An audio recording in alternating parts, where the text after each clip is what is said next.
ദൈവനാമത്തിന് മഹത്വമുണ്ടായിരിക്കട്ടെ. ഇന്ന് പ്രധാനമായിട്ടും എല്ലാ ദൈവമക്കൾക്കുള്ള പ്രധാനപ്പെട്ട ഒരു ദേവാലയ ശുശ്രൂഷയും അതുപോലെ തന്നെ ശുശ്രൂഷയിൽ ദൈവം അനുഗ്രഹിച്ച ഒരു അത്ഭുത പ്രാർത്ഥനയുമാണ് പറഞ്ഞു തരാൻ ആഗ്രഹിക്കുന്നത്. അത്ഭുത പ്രാർത്ഥനയാണ് നിങ്ങളുടെ ജീവിതത്തിൽ വലിയൊരു അനുഗ്രഹം തരുന്ന ഒരു അത്ഭുത പ്രാർത്ഥനയാണ്. ബ്രദർ അവസാന സമയത്താണ് പ്രാർത്ഥന പറഞ്ഞു തരാൻ ആഗ്രഹിക്കുന്നത്. ആദ്യം നമുക്ക് ദേവാലയത്തെക്കുറിച്ച് നിങ്ങൾക്ക് ഒന്ന് പറഞ്ഞു തരാനും അതുപോലെ വീഡിയോയിലൂടെ കുറച്ച് ഭാഗങ്ങളൊക്കെ കാണിച്ചു തരാനും ആഗ്രഹിക്കുന്നു. പ്രധാനമായിട്ടും കുറവലങ്ങാട് പരിശുദ്ധ അമ്മ മാതാവ് പ്രത്യക്ഷപ്പെട്ട പരിശുദ്ധ അമ്മയുടെ ദേവാലയത്തിൻ്റെ ഒരു കാര്യമാണ് പറഞ്ഞു തരാൻ ആഗ്രഹിക്കുന്നത്. ഒരുപാട് ഐതിഹ്യവും ഒരുപാട് ചരിത്രമുള്ളൊരു ദേവാലയമാണ് കുറവലങ്ങാട് പരിശുദ്ധ അമ്മയുടെ ദേവാലയം. പരിശുദ്ധ അമ്മയെ കുറവലങ്ങാടിലെ ജനങ്ങളും അതുപോലെ സമീപ പ്രദേശങ്ങളും അവിടുത്തെ നാനാവിധ ജാതി മതസ്ഥരും പറയുന്നത് മുത്തിയമ്മ എന്നാണ്. മുത്തിയമ്മ എന്ന് പറയുമ്പോൾ പണ്ട് ആട് മേയ്ക്കാൻ കുഞ്ഞുങ്ങൾ അവിടെ കാടും ഫോറസ്റ്റും കാര്യങ്ങളൊക്കെ ആയിരുന്ന സമയത്ത് കുഞ്ഞുങ്ങൾക്ക് മാതാവ് പ്രത്യക്ഷപ്പെട്ട് അവിടെ അത്ഭുത നീര് ഉറവയുണ്ടാക്കി വെള്ളം കൊടുത്തു എന്നാണ് ഐതിഹ്യം പറയുന്നത്.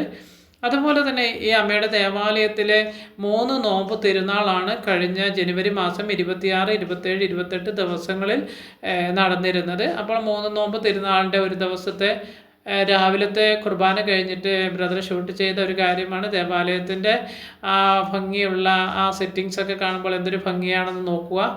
വളരെ അനുഗ്രഹമുള്ളൊരു കാര്യമാണ്. നമുക്ക് വളരെ പോസിറ്റീവ് എനർജി കിട്ടുന്നൊരു ദേവാലയമാണ്. വിശുദ്ധ കുർബാന നമ്മൾ ഈ ദേവാലയത്തിൽ നിന്ന് അർപ്പിച്ച് പ്രാർത്ഥിക്കുമ്പോൾ തന്നെ വലിയൊരു പോസിറ്റീവ്നെസ് നമുക്ക് ലഭിക്കും.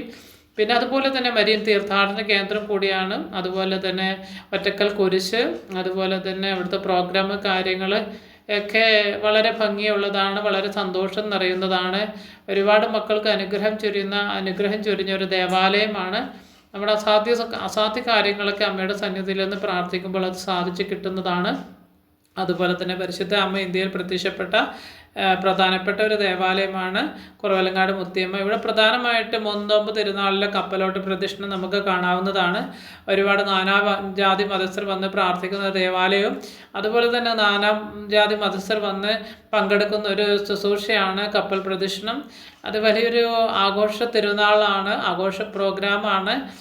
നമ്മൾ നേരിട്ട് കാണുമ്പോൾ നമുക്ക് വളരെ വളരെ ഭയങ്കരപ്പെട്ടൊരു സന്തോഷം ലഭിക്കുന്ന ഒരു ശുശ്രൂഷയാണിത്. അത് അറൗണ്ട് 1 മണിക്ക് തുടങ്ങും. ഉച്ചയ്ക്ക് കുർബാന രാവിലെ 10:00 കുർബാന തുടങ്ങി. കുർബാന കഴിഞ്ഞ് അറൗണ്ട് 1 മണി 12:30 മണിയോടുകൂടി സ്റ്റാർട്ട് ചെയ്യുന്നു. പിന്നീട് 3 മണി വരെ ഈ ചടങ്ങ് നടക്കും. 3 മണി 3:30 വരെയൊക്കെ അങ്ങോട്ട് നീണ്ടു പോകും.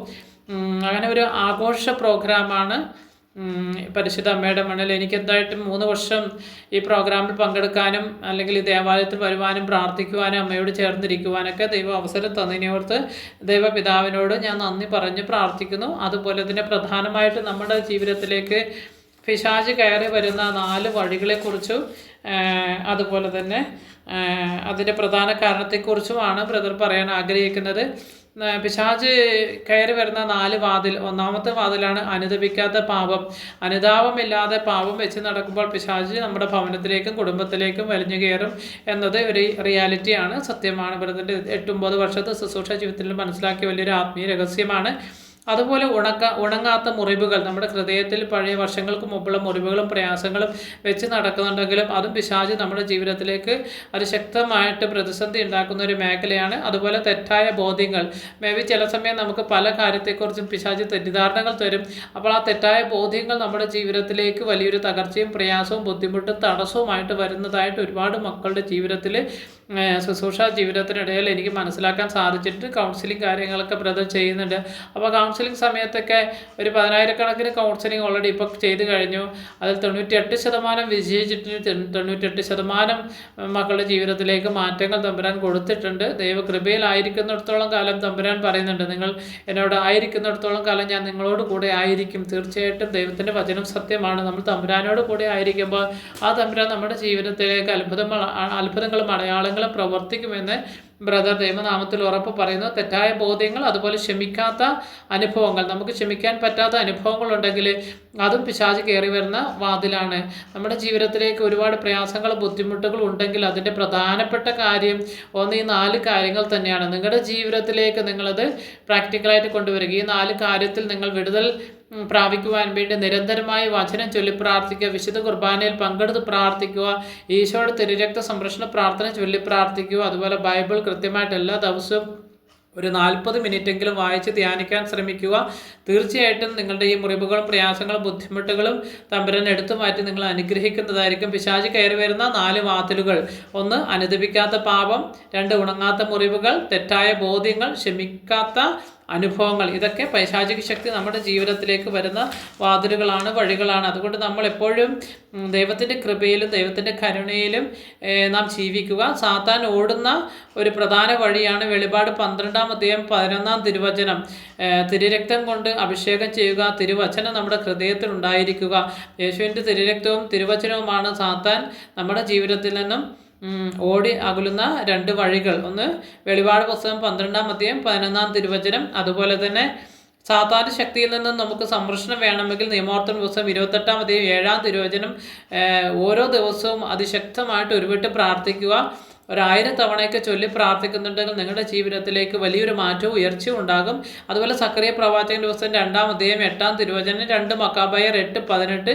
ഈ വചനങ്ങളൊക്കെ വിശ്വാസത്തോടുകൂടി നിങ്ങൾ ചൊല്ലി പ്രാർത്ഥിക്കുക, വിശ്വാസത്തോടുകൂടി ഏറ്റു പറയുക, അതുപോലെ വിശ്വസിക്കുക, അതുപോലെ ആ വചനം ഉറപ്പിക്കുക. എൻ്റെ ജീവിതത്തിൽ ഈ വചനം പ്രവർത്തിക്കുമെന്ന് നിങ്ങൾ ഉറപ്പായിട്ടും ദൈവത്തോട് പറഞ്ഞ് പ്രാർത്ഥിക്കണം. പുറപ്പാട് 34-ാം അധ്യായം 24-ാം തിരുവചനം. ദൈവത്തിൻ്റെ സംരക്ഷണം ഓരോ ദൈവമക്കളിലേക്ക് പരിശുദ്ധാത്മാവ് ഒരുക്കുന്നൊരു തിരുവചനമാണ്.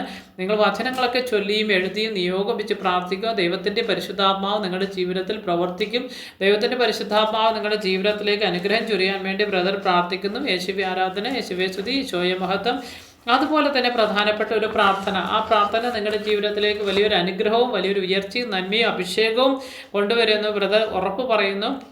ഒരുപാട് മക്കളുടെ ജീവിതത്തിൽ അനുഗ്രഹം ചൊരിഞ്ഞ ഒരു പ്രാർത്ഥനയാണ് ബ്രദർ ഇപ്പോൾ പറയാൻ ആഗ്രഹിക്കുന്നത്. പറ്റുമെങ്കിൽ നോട്ട്ബുക്കും പെന്നും ഉള്ള ദൈവമക്കൾ നോട്ട്ബുക്കും പെന്നും എടുത്ത് എഴുതിയിട്ട് നിങ്ങൾ ശക്തമായിട്ട് ബ്രദർ പറയുന്നത് പോലെ ശക്തമായിട്ട് പ്രാർത്ഥിക്കുക. ബ്രദർ പ്രാർത്ഥന പറഞ്ഞു തരാൻ ആഗ്രഹിക്കുന്നു. കർത്താവായ യേശുവേ, അങ്ങേ എൻ്റെ ജീവിതത്തിൽ രക്ഷിതാവും കർത്താവുമായി ഞാൻ ആരാധിക്കുന്നു. ദാവീദിൻ്റെ വംശജനും മരിച്ചവരിൽ നിന്ന് ഉയർത്തവനുമായ യേശുവേ, അങ്ങയുടെ നാമത്തിൻ്റെ അത്ഭുത ശക്തി എൻ്റെ മേൽ നിറയട്ടെ. എൻ്റെ നെറുക മുതൽ ഉള്ളംകാൽ വരെ ഓരോ കോശങ്ങളിലേക്കും യേശുനാമം വ്യാപരിക്കട്ടെ. യേശു എന്ന നാമം ഒരു അഗ്നിയായി എന്നിൽ കത്തട്ടെ. യേശു നാമത്തിൻ്റെ ശക്തി എന്നിൽ നിന്നും സദാ പ്രവഹിച്ചു കൊണ്ടിരിക്കട്ടെ. യേശുവേ, യേശുവേ, ഈശോ, ഈശോ, ഈശോ, യേശുവേ, യേശുവേ, യേശുവേ, യേശുവേ. അങ്ങനെ ശക്തമായിട്ട് നിങ്ങൾ ഉരുവിട്ട് ഒരു 33 തവണയൊക്കെ ഓരോ ദിവസവും ഈ പ്രാർത്ഥന ചൊല്ലി നിയോഗം വെച്ച് പ്രാർത്ഥിക്കുക. കർത്താവിൻ്റെ കരുണയ്ക്ക് വേണ്ടി, കർത്താവിൻ്റെ സ്നേഹത്തിന് വേണ്ടി, കർത്താവിൻ്റെ കൃപയ്ക്ക് വേണ്ടി പ്രാർത്ഥിക്കുക. തീർച്ചയായിട്ടും തമ്പുരാൻ്റെ കൃപ നിങ്ങളിലേക്ക് വന്നു ചേരുന്നതായിരിക്കും. നിങ്ങൾ വിശ്വാസത്തോടുകൂടി പ്രാർത്ഥിക്കുക. പ്രധാനമായിട്ടും വചനം ചൊല്ലി പ്രാർത്ഥിക്കുമ്പോൾ നമ്മൾ വിശ്വസിക്കുക. ഒന്നാമത്തെ കാര്യം വിശ്വസിക്കുക, ഏറ്റു പറയുക, അതുപോലെ തന്നെ ഉറപ്പിക്കുക. ഈ 3 കാര്യം നമ്മുടെ ജീവിതത്തിൽ ഉണ്ടായിരിക്കും. ഒന്ന് വിശ്വാസം വേണം. വിശ്വാസമില്ലാതെ ദൈവത്തെ പ്രീതിപ്പെടുത്താൻ എനിക്കും നിങ്ങൾക്കും സാധ്യമല്ല. നമ്മുടെ ജീവിതത്തിൽ ചെയ്യാൻ പറ്റുന്ന നന്മകൾ നമ്മൾ ചെയ്ത് ദൈവത്തെ പ്രീതിപ്പെടുത്തുക. ചെയ്യാൻ പറ്റുന്ന നന്മകൾ ചെയ്ത് തമ്പുരാൻ്റെ മക്കളായി ഭൂമിയിൽ ജീവിക്കാൻ ആഗ്രഹിച്ച് പ്രാർത്ഥിക്കുക. കർത്താവിൻ്റെ കൃപ, കർത്താവിൻ്റെ കരുണ, കർത്താവിൻ്റെ വലിയൊരു പ്രവർത്തനം നിങ്ങൾ നിറയാൻ വേണ്ടി പ്രാർത്ഥിക്കുന്നു. പരിശുദ്ധ അമ്മയുടെ വലിയൊരു കൃപ നിറയട്ടെ. പരിശുദ്ധ അമ്മ മാതാവെ, ഞങ്ങളെല്ലാവരെയും അനുഗ്രഹിക്കണം. ഞങ്ങളുടെ ജീവിതത്തെ അനുഗ്രഹിക്കണം. നമ്മൾ പ്രവൃത്തിയെ അനുഗ്രഹിക്കണം. ഈ സന്ദേശം കേൾക്കുന്ന ഓരോ മക്കളെയും അനുഗ്രഹിക്കണം. യേശുവേ ആരാധന, യേശുവേ സ്തുതി, ഈശോയെ മഹത്വം, മഹത്വം, മഹത്വം, മഹത്വം, മഹത്വം.